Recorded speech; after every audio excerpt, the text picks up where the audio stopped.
We begin with the horrid knife attack that's shocked the country today. U.S. Ambassador to South Korea Mark Lippert was slashed with a knife by a South Korean national. The injuries were not life-threatening, but he had to undergo surgery today. Arirang's Hwang Sung-hee tells us more. It was a bloody attack on U.S. Ambassador to South Korea Mark Lippert by a man claiming to be an advocate of a reunified Korea. The attack is the first of its kind on a U.S. ambassador to South Korea.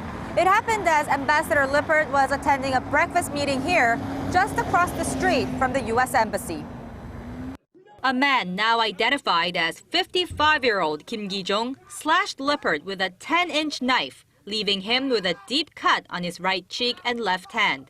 Covered in blood, the ambassador was transferred to Yonsei Severance Hospital and is now in stable condition.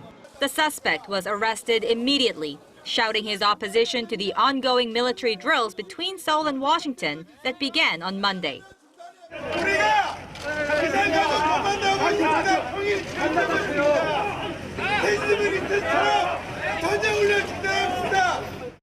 Kim has a history of unpredictable behavior. He was given a 2-year prison sentence in 2010 for throwing a piece of concrete at the Japanese ambassador to South Korea. U.S. State Department Deputy Spokesperson Marie Harf said Washington strongly condemns this act of violence.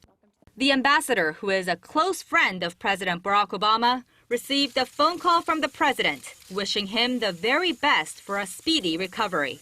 The South Korean government convened an emergency meeting, calling for a prompt investigation into the issue and pledging bolstered security for diplomatic missions in Seoul.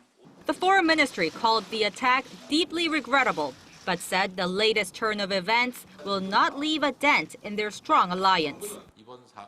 Both South Korea and the United States believe the incident will not cause any harm to our alliance. And the ambassador, well known for his activities on Twitter, tweets that he will be back ASAP to advance their alliance. Hwang Sung-hee, Arirang News.